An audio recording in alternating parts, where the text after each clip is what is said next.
কে মাইসোৰ মাৰাঠা আৰু নিজাম তিনিও মিলি ব্ৰিটিছৰ বিৰুদ্ধে যুঁজ কৰি আছিল কিন্তু 1782 চনত যেতিয়া ব্ৰিটিছে দেখিলে যে তিনিও একেলগে থাকিলে এওঁলোকক দমন কৰা কঠিন হৈ পৰিব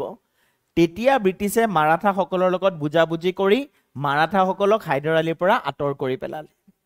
ঠিক তেনেদৰে নিজামৰ লগতো বুজাবুজি কৰি নিজামকো মাইসোৰৰ পৰা আঁতৰাই আনিলে যাৰ ফলত এতিয়া হায়দৰ আলী অকলশৰীয়া হৈ পৰিলে ঠিক আছে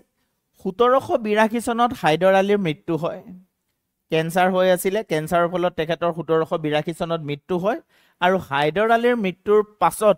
তেওঁৰ উত্তৰাধিকাৰী হয় তেওঁৰ পুতেক যাৰ নাম আছিলে টিপু সুলতান গতিকে 1782 চনৰ পৰা এই যুদ্ধত নেতৃত্ব দিয়ে টিপু সুলতানে আৰু টিপু সুলতানে আৰু 2 বছৰ কাল এই যুদ্ধখন চলাই নিয়ে গতিকে প্ৰথম 2 বছৰ হায়দৰ আলীৰ নেতৃত্বত চলিছিলে আৰু তাৰ পিছৰ 2 বছৰ টিপু সুলতানৰ নেতৃত্বত এই যুদ্ধখন চলে গতিকে 4 বছৰ কাল যুদ্ধ চলি আছে এই যুদ্ধত কোনো কাৰুকে সম্পূৰ্ণৰূপে পৰাজিত কৰিব পৰা নাই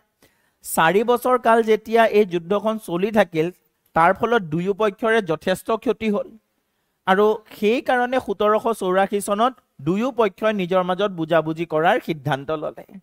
ঠিক আছে আৰু দুয়ো পক্ষই নিজৰ মাজত বুজাবুজি কৰি এখন চুক্তি স্বাক্ষৰ কৰিলে যাক কোৱা হয় মাংগালোৰৰ চুক্তি আৰু মাংগালোৰৰ চুক্তি স্বাক্ষৰিত হোৱাৰ লগে লগে দ্বিতীয় এংলো-মহীশূৰ যুদ্ধৰো অন্ত পৰিল